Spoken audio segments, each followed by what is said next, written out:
Hello, Sive just joined. Hi Sive, and Dawn just joined. So let me actually add her.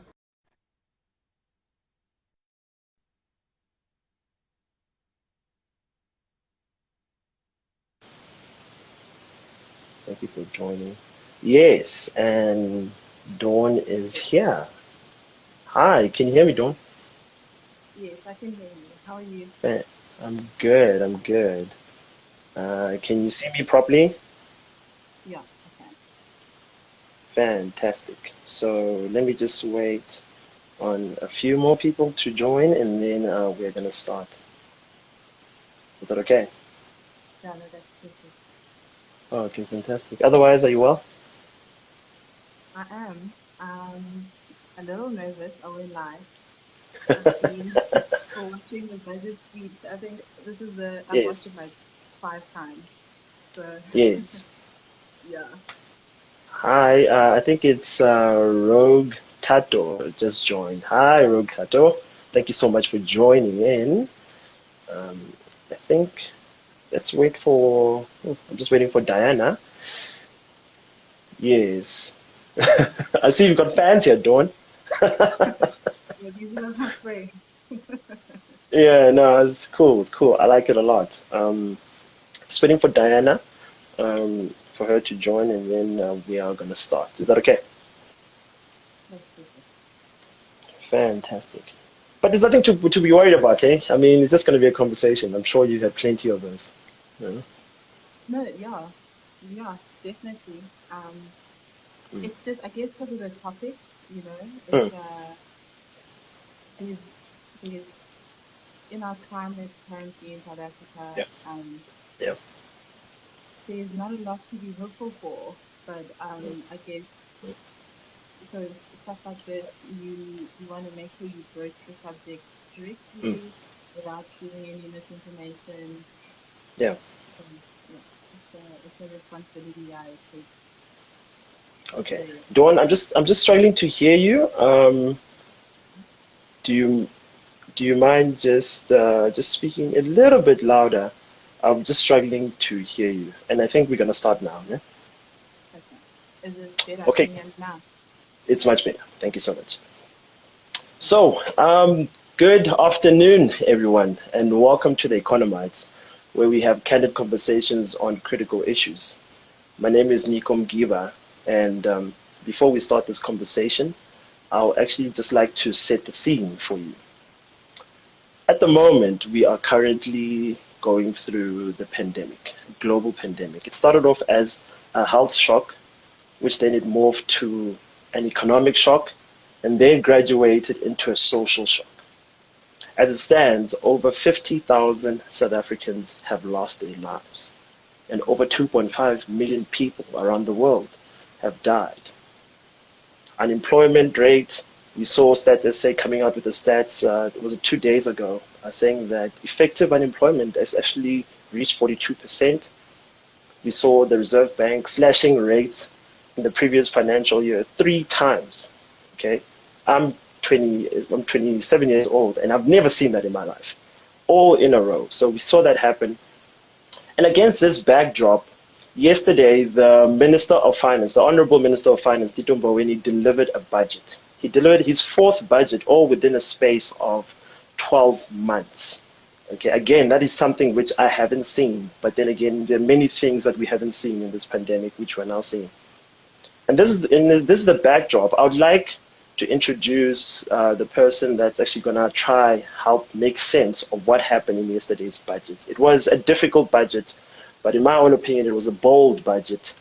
And to help us make sense, we actually have Dawn Sumbuka here, and she's actually going to help us make sense of the budget. And Dawn is she's a graduate in economics and finance, and has an honors in financial analysis and portfolio management, and has worked in corporate and investment banking for 4 years, and also has been building her property portfolio for the last 5 years. And she is very passionate about beauty and fashion. So with that being said, hello and thank you so much for joining us in the Economites.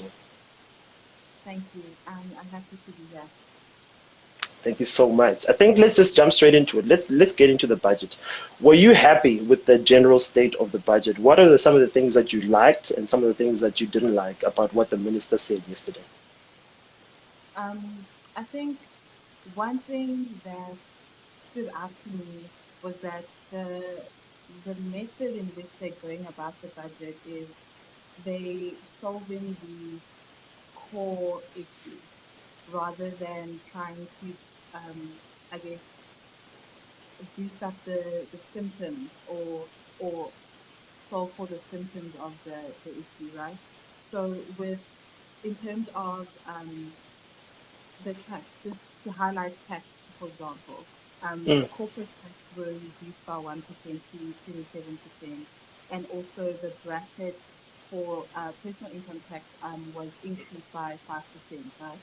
mm, And in the past, we've seen because we have so much debt, we have so many obligations and expenses as a country, we look to taxpayers to give us more money, right? But then I think in this budget, having highlighting the fact that we are in this position because we have a lot of debt, and to, we cannot keep trying to get more income to cover the debt that we have. We at some point need to start reducing this debt. Um, so with with that, I think it's helpful in the fact that they recognize South Africans are crunched. We don't mm, have more money to pay more taxes through, and also um, the on the debt side of things, we need to be systematic in how we're going to decrease this over time.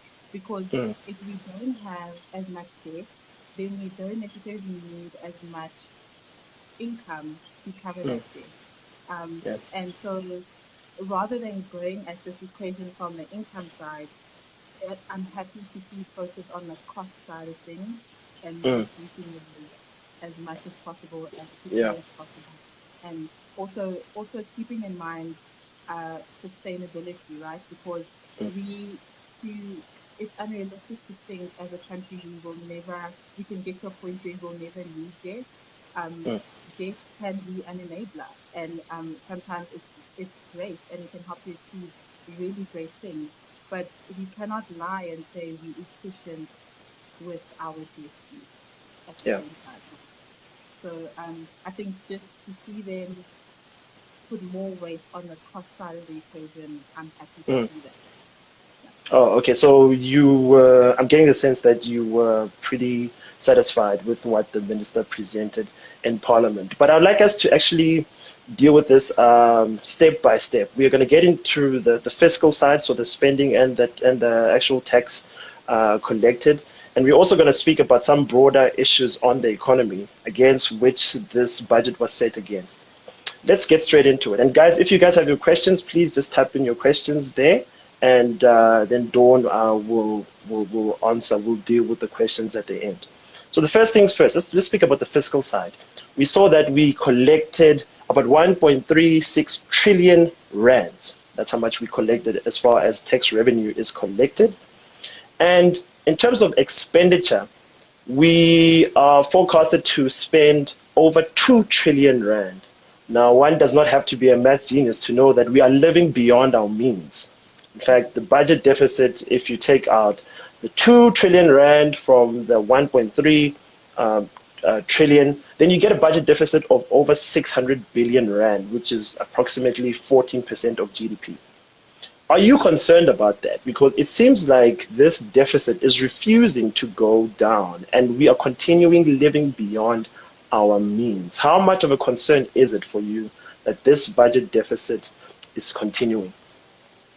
I think it's a big concern because Mm, it's not sustainable, and mm, this deficit is directly driving our debt levels, right? yeah, yeah, Because then to cover that shortfall, we need to borrow more money. But then if we borrow more money, that means we have more of an expense in terms of interest expense to pay. But also at the same time, just looking holistically at the country, the higher our debt level, that could put us at a risk of a downgrade, especially if mm, on the on the prospect side of things, things are not looking good, right? So then, mm, if let's say we get downgraded, now the cost of our debt is even more expensive. So it's like we're putting ourselves in this cycle of it's just driving down and eroding value for the country. So it's definitely very worrying. Um, and I guess maybe some of the points that were spoken to could assist in mm, reducing the deficit, but then also realistically speaking, I think this is going to be us for a while. mm. Um, just because there's there's a lot more upfront costs that we need to be putting into the economy before we Mm. can see any returns from it. And then with COVID happening, those Yeah, costs are even more. But then at the same time, those costs need to be spent. It wouldn't be fair to ask South African citizens to pay for the vaccine. Government mm. should be paying for that. So it's like a catch-22, right? Because unfortunately, up until this point, we haven't been managing our our budget in terms of minimizing that deficit. And now Yeah. that we are in a pandemic, it's biting us hard. Yeah, I totally get with what you're saying. I know when I was there, the Economites was part of the media lockup at the National Treasury. It's just some privileged information is that there was a bit of a protest that was going on, and a socialist group was actually protesting there. And what they were calling for was that the way that this budget is structured is that it's so anti-poor and that they just want to cut costs and cut costs. Now, my questions to you is that in order for us to get a hold of this budget deficit, there's three ways in which you can do it. The first way is that we can look at the revenue generation side, right? Meaning that growing our tax base or growing our tax rate. Or we can cut costs. Okay, that's the second way. And the third way is kind of like what the government is doing, and that's trying to morph the two, trying like an alternative method on how to get a hold of the budget deficit. Which method do you prefer? Do you like looking at the costs, the cutting costs, or generating more tax revenue, or somewhere in between the two? Which method would you prefer and why? Um, so I think I a part of me wants to reframe it, right? Mm, So with I want the focus to be on the cost okay. because we know for a fact we are not efficient there, right? Mm, And I mean, in the speech, he did speak about, maybe support from SOEs won't come from increasing the budget, but from reprioritizing the funds that they've already allocated there. But I think what would be important is on the cost side of things, we need to make sure where we're spending our money is going mm, to get us returns. And mm, returns in a government sense would be creating jobs, um, and maybe making business easier so that investors can come in. And even mm. that has an effect on corporates not being so readily available to invest outside and rather investing within the country. Um, so with we need to be putting money where Mm. jobs can be created because Yeah. in the end, these it's okay, let me put it this way. If we Mm. prioritize costs correctly, then the net result will be an increase in taxes because Yes. we will be improving our infrastructure, we will be paying down our debt, and we will be, providing education where it's needed, making sure people who are accepted into university have the funding to go. Children who need sanitary pads are not held back. So, like, those are like maybe long-term effects, right? But then, Yeah. because of those things that you're putting money into, then Mm. corporates don't, corporates at the very least then wouldn't have to retrench at the Yeah. very least before we even start job creation. And then on top of that, we have our human capital and our, because there's a lot of talk about brain drain and people are worried about skilled South Africans going overseas. We have we need to be generating those skills within our country, and um, I think seeing the benefit and seeing the fruit of that will keep those skills in here. And then that will result in more jobs, that will result in more profitable businesses. And then those businesses and those people with those jobs will be paying tax. And Yeah. it's it's it's too short-sighted to just say, okay, everyone has a job now, pay more tax, because the people who really do suffer are like lower income to middle income people, because Yeah. Yeah. the really wealthy people, they have all the lawyers and all the tax professionals and all the accountants that they need to optimize their estate structures, right? So it's it's it's the poor and the working class who will suffer. And I don't, from what I'm hearing, government doesn't want that to happen. But it's like we've been in a state where we need money quick, so let's just do this. And but it's not being working. So I think prioritizing the cost would be much better. But then also, I don't think that, because I take your point on I take your point on that the budget being anti-poor in terms of wanting to Anti-poor. reduce costs. Yes.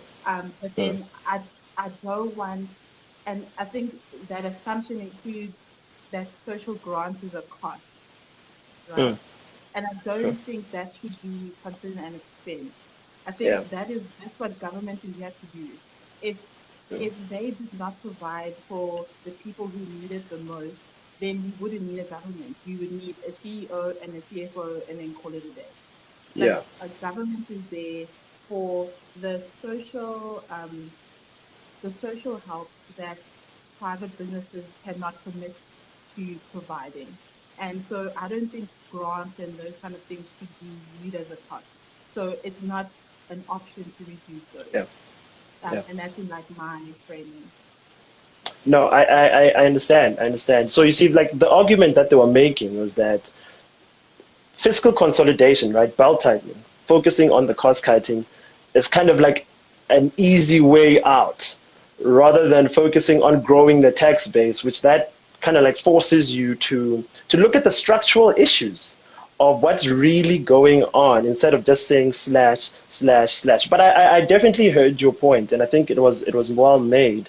And I would actually like us to just read some of the comments on some of the people that have joined us. Siva said that it has to be the combination of the two methods. And then is it Rogue Tattoo saying that the worrying thing is that our generation is going to be responsible for paying all the debt, which is very. Yeah.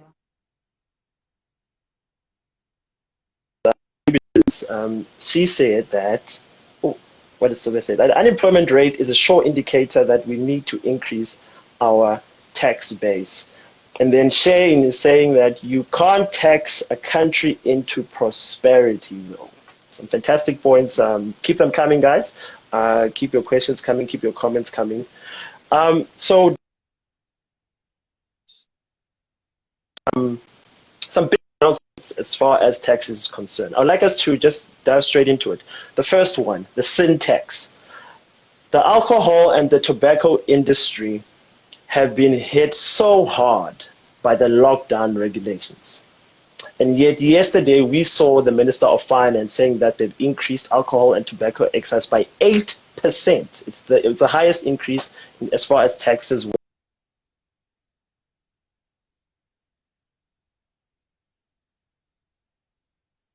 hanging fruit. Therefore, you can always just tax and tax. But 8%, even though they were the hardest hit industry during the lockdown. I'm sorry, can you please repeat that? I think there's an issue with my signal. Can you just repeat the last question that you said? Yes, so I was saying, since how do you feel about the alcohol and tobacco industry being the hardest hit industry during the lockdown, but yet now being taxed the most as far as increases is concerned? That's a tough one. Mm, Um, it's a tough one because it serves two purposes, right? mm, The industry is huge and contributes a lot to jobs mm, and as a result, tax income, right? I know the companies involved there were using that as a reason as to why the ban shouldn't go on longer than it was going on for. Um, but then at the same time, our country does not have a healthy relationship with mm, its product. mm, So, and I think framing it in terms of coronavirus and how much the government had to take into account the health, like the mm. physical health, not just the financial health of its Yeah. citizens, and them seeing the impact of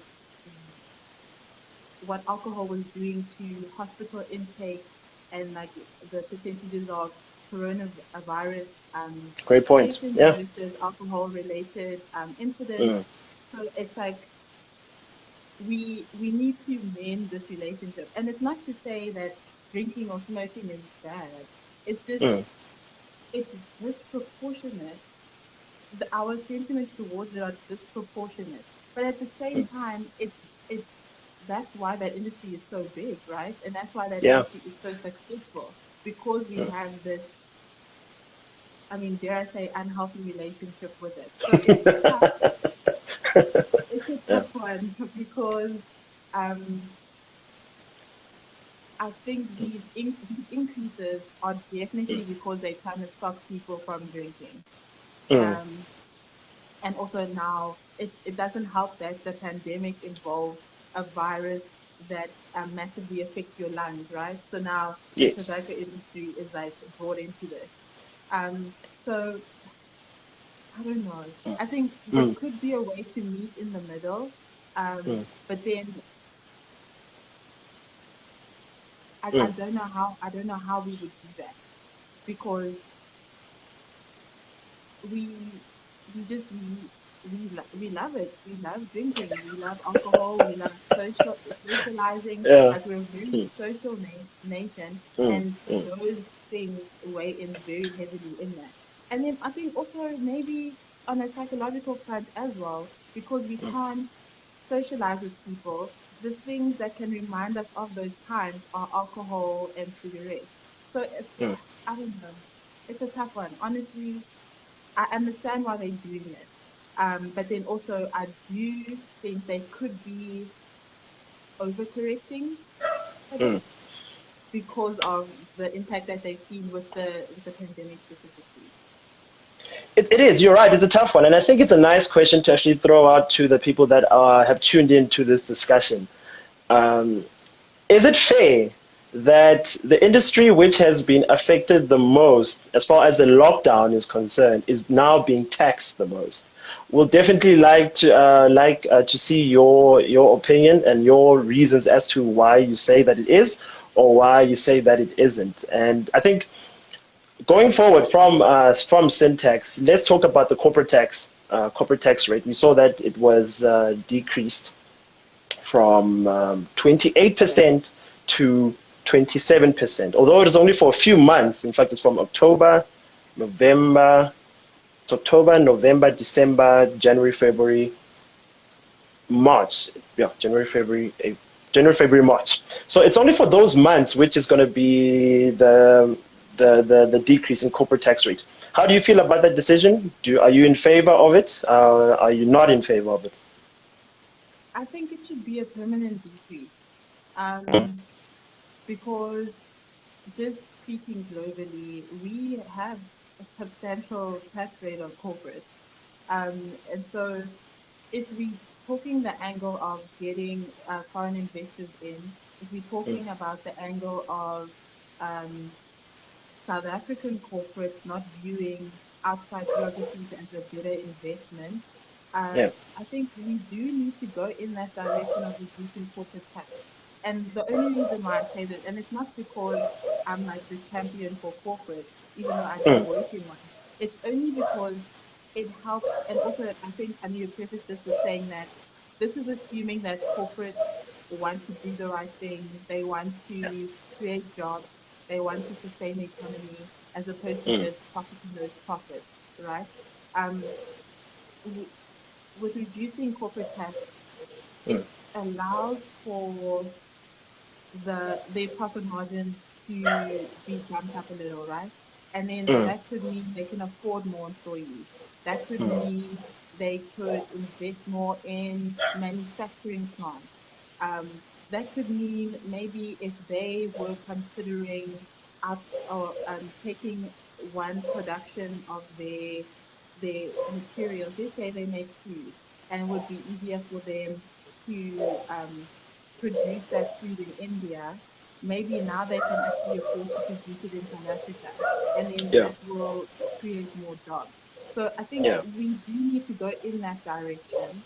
Um, so it's unfortunate that it's temporary. I Mm. would prefer it to be set in stone with the view that we're gradually going to decrease it as we see these reforms taking shape, bearing Yeah. fruit. You know. Yeah. No, I hear you. I hear you. I just want to read some comments of what our people are saying here. There, Sylvia is saying that alcohol and tobacco industry presents a catch-22, addiction or income. I like that, addiction or income. And then Sive is saying that she said that it's an unhealthy relationship. Sive agrees with you, Dawn.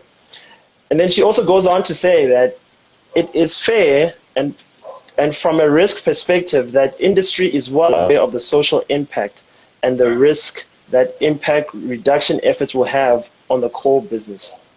And then is it Chabland says that so many productive ways to redistribute the benefits of tax savings. But like the US, I think those funds will be returned to shareholders via buybacks and dividends. I think that those are fair comments. And just to take us back a little bit, Rogue Tato asked, "What is the prospect of us defaulting on our debt?" Now, this is a very interesting question because this speaks into the heart of us running a big deficit and us actually borrowing money just to finance that deficit.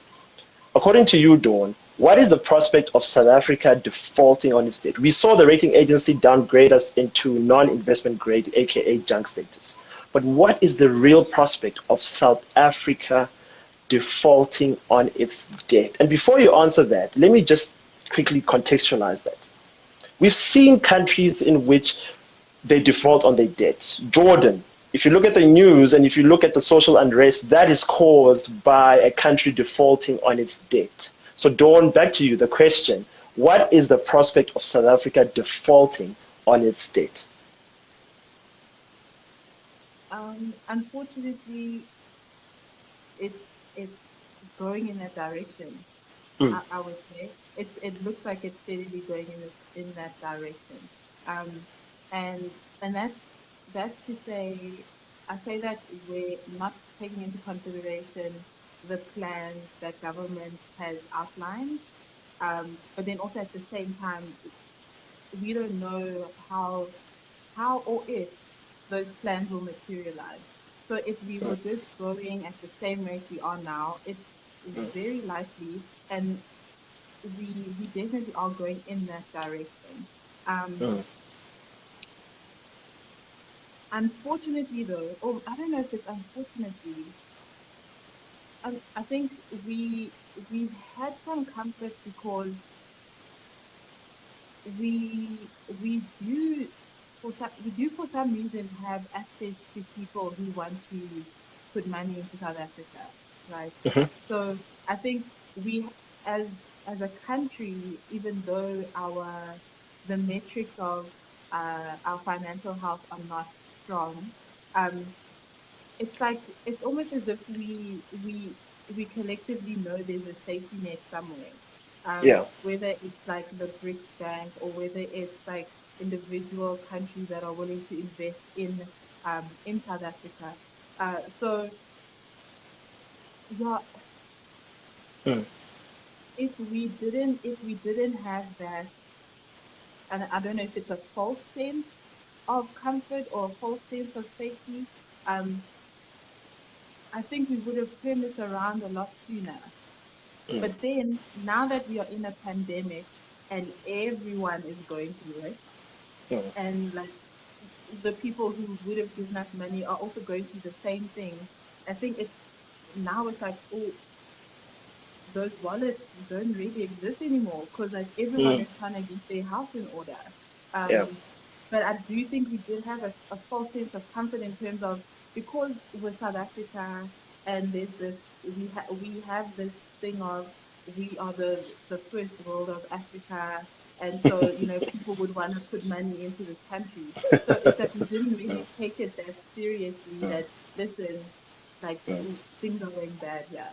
yeah. Um, and I think it's only because the rest of the world is going through something huge that Mm, we can now actually say, no, don't rely on some hope of someone else coming to rescue us. mm. I think Maybe wrapping I'll up end it our there. yeah. I think wrapping up on the tech segment of our conversation is that if you have a look at the Economites social media page, Instagram or Facebook or wherever, you'll see that today we've been bringing out a series of graphic images on explaining a little bit what happened yesterday. And if you look at the personal tax and the corporate tax, to your pleasant surprise, you'll see that you'll be paying less tax. So what I mean is that, okay, for one, we spoke about it, that corporate tax went down from 28% to 27%. But then personal tax, personal income tax, we saw that they lifted up the tax bracket by more than 5%. And that is good news for us workers. What are your thoughts, Dawn, on that development? And I think that's a way in which we're going to wrap up our text segment before we look at the economy. I think it's good. Just because like what I said before, people don't have more tax to pay. A Mm, lot of people's incomes have been slashed, if not completely destroyed. mm, And so in a moment when you government needs income, mm, but they prioritizing the fact that it mm, would be unfair to expect that from their citizens. I yeah. think that it's it's nice to see. Um, Mm, and also, I guess like I think they were saying about 2 billion in tax relief for lower to middle mm, income people is yes, what correct. will experience, and Mm, that goes a long way. it does. Just and I think it's sometimes it can be difficult to quantify because a lot of us don't see the money that goes to that gets paid to tax, right? Mm, If you are employed, then that money is already taken away by the time you get your salary. So in the smallest of ways, and every cent counts, especially now. I think it's good that they are I don't want to say the word is sympathetic because the mm, government is for the South African people. So it's like, no, yeah. you're not, you're not being sympathetic because in Mm, part it is your job to look out for the South African yes. citizens. I think it is very thoughtful that they went about it this way. So yeah. I definitely hear you, and I think for me, my parting shot on the taxes, I think the National Treasury has to be commended because they know that our economy, the South African economy, is not driven by savings and investment, by expenditure. And slap bang in the middle of expenditure is the household. Giving a bit of tax relief to the South African household goes a long way in kickstarting the economy. It's not necessarily going to be sustainable. However, I think that 3%, which they forecasted that the South African economy is going to grow, a big part of it is going to come from the strength of the South African household. And I think also jumping on to what the Reserve Bank did. They slashed rates, giving a little bit more disposable income to South African households. Therefore, just getting that engine for growth going, although it's not sustainable, but it is a jump start. I think wrapping up our conversation, we're going to just delve a little bit with the economy. We're going to look at our growth prospects and then finally SOEs. The National Treasury said that last year we shrunk by minus 7.2%. And this year we are forecasted to grow at 3.3%. Do you agree with that? And if you do, please let us know why. If you don't, please let us know why. No. It's hard to say because personally, where is this growth coming from? Just in terms of like, we're not back up and running like we used to, like we were before. So I think maybe the shock, maybe last year's contraction, Mm, the shock of it yeah. made it worse, right? And then like the 7.2. And so now it's like we're recovering a bit. It's Mm, also, I think also the framing of it in terms of uh we are growing by 3.3. mm, It doesn't feel like growth. It just feels like we're coming to terms with what's happening, we're recovering, right? yeah. But then he Yeah. also said for the next 2 years after that, we're expecting, I think, 1.9, Mm, 1.9%, right? So mhm, just in layman's terms, adding that up, that only adds up to 7.1% versus the 7.2 we lost in 2020 alone. mm, So like recovering from COVID in 2020 is going to take us 3 years. mm, And then that's just to get us to the point of where we were at the end of 2019. I'm not yeah. saying where we were in 2019 was a fantastic place, right? Yeah. But No. just to say we've got COVID behind us, it's going to take us Mm, approximately 3 years. I mm, don't. That's a long time. At the same time, it's not surprising. mm, Um, but then I guess then it's up to government, right? Because what we're counting on is mm, the infrastructure and mm. that the kind of what our infrastructure looks like to be drastically Yes. different from what Yes. it was in 2019, right? So Mm, even though on a numbers basis, it took us mm, 3 years to recover, on yeah. a foundation, we have a stronger foundation Yeah. 3 years later, right? Um, so I think I would only really consider the growth after that point, or Mm, or call it growth after that point. Because if we're still suffering the effects of the pandemic, then mm. it feels like we're just recovering. Yes. Yeah. No. I think you put it so nicely. It would be disingenuous to call it growth. Let's rather call it recovery. Tabland here said we have strong commodity prices to thank for the upcoming tax relief, and I see other people have joined. And someone said that nice that they're not exploiting us for once. But Dawn, I think to wrap up this conversation, let's deal with state-owned enterprises. Okay, the top one being ESCOM. It is ESCOM, but yeah, yesterday we saw in the speech that there's going to be another bailout for the land bank. In fact, that's another state-owned enterprise which has been getting a lot of government support. What does that say about state-owned enterprise? The whole concept of state-owned enterprise. Can the state really run businesses? And are you in agreement with the bailout on the land bank? And what do you reckon should be done, ESCOM? Um, can the government run businesses? Mm, I don't think so. I mm, don't think so. But also, I don't think it's their fault that they can't run businesses, right? Because you are there, you put there by the people for the people. And then hence like the whole thing of social grants and that kind of stuff. But it yeah, is their fault for not recognizing that they can't run businesses soon enough yeah, and doing something to better those structures. mm, And like it's difficult because with the land bank, Yeah. the way that it was put forth was this money is is um, is used to bail land banks out, but Yes. it's not through increasing our budget. It's through reprioritization of funds. Yeah. But then the budget prior years to now was increased because of the issues that we're seeing. So I mean, Yeah. they're saying like, going forward, dealing with SOEs, we reprioritizing the funds that are there. But we took on more debt because of our SOEs. Yeah. And so it's like it's a little it's a little late now to be saying, we're working with the money that we have when this is just a result of so much mismanagement over the Mm. years.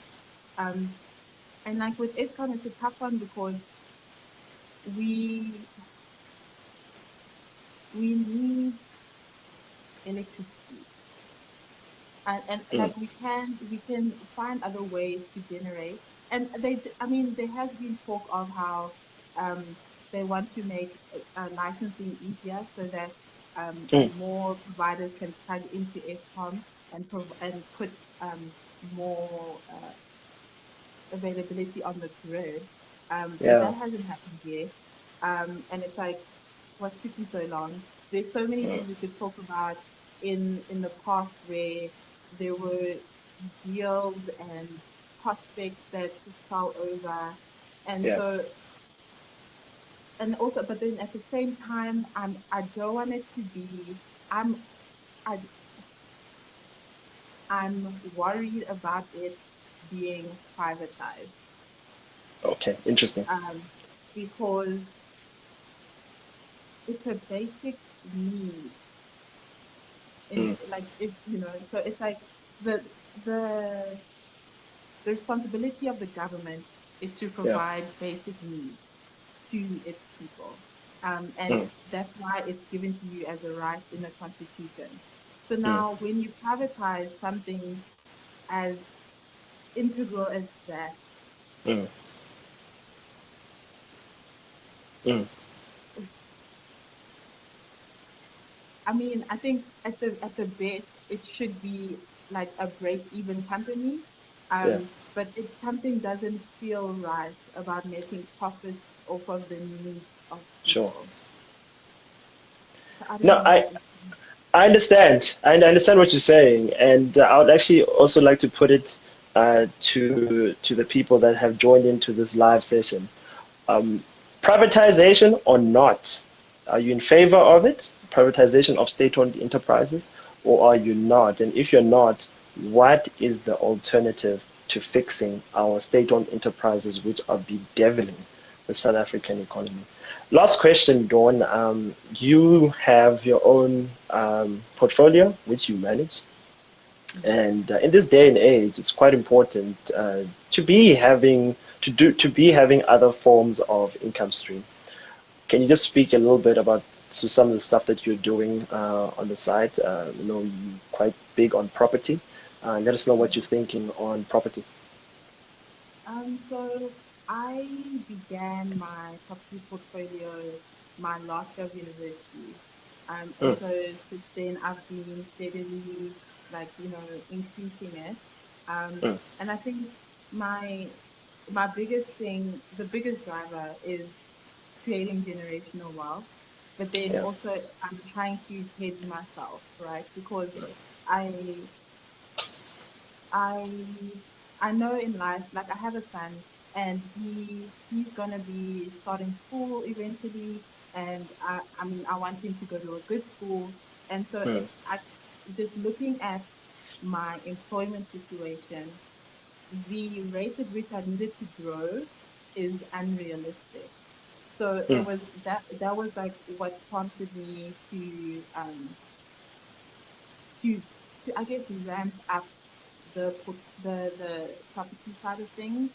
yes. But then it's like it's been tough in this climate now, just because we're people are struggling, right?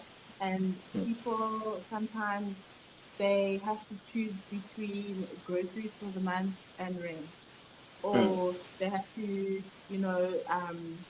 sacrifice. I don't know, like they have to like delay this bill to get to pay something else, and then hope that 2 weeks later something else comes in. So as as a landlord, it's like mm, it's tough because I mm, I don't want to be putting people out of their mm, homes. Right? mm. It's like you're Yeah, gonna be putting people out to this crazy world where there's like this disease going around and it's very dangerous. And then at yeah, the same time, you know, in your personal capacity as someone who's employed by a company, not even your job is secured, right? yeah, So how can you put it against others that they've been retrenched, or how can you put it mm, against others that during lockdown their specific industry was not allowing them to work? So yeah, it's been interesting to see um, how to navigate that because mm, we're humans, right? And I can't be looking at people as profit or like there's yeah, I'm dealing in an investment that involves people, so I need to be responsible to those people. um so yeah, it's been tough. Like I don't regret being in property, but mm, this is this is a different climate, like yeah, that yeah, I've ever experienced. So mm, it's like I definitely need to like take stock of what I've learned and how to future proof from yeah, similar situations that could happen in the future. yeah. Now, I think that is a fantastic way to actually sign it off. I'll just read the last comments. I see Rogue Tato, who's been a very active participant in this. Thank you so much. He says that I have a feeling that private equity is anti having a government as a partner. They would most likely want full control of the interest without any prospect of government interference, which is a fantastic point. And with that being said, thank you so much, Dawn, for joining this conversation, this critical conversation, this candid conversations on a critical issue. And we wish you all the best, and with your property portfolio, with some of the other stuff that you got going on, with your time at the investment bank as well. And thank you so much, everyone, for joining in. Please shout out, spread the word on the Economites. We are here, and we are here to stay. And if you want to get your news, views, insights, and also education in terms of like the financial markets and other current events, follow the Economites. We are there on Instagram, obviously, Facebook, and we're also gonna having a WhatsApp number which is gonna be democratized and publicized. So thank you so much, and we really hope that you thoroughly enjoyed it.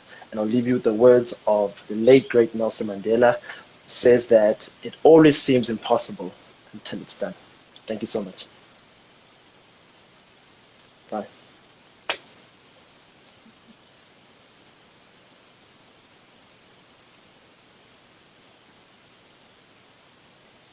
Okay.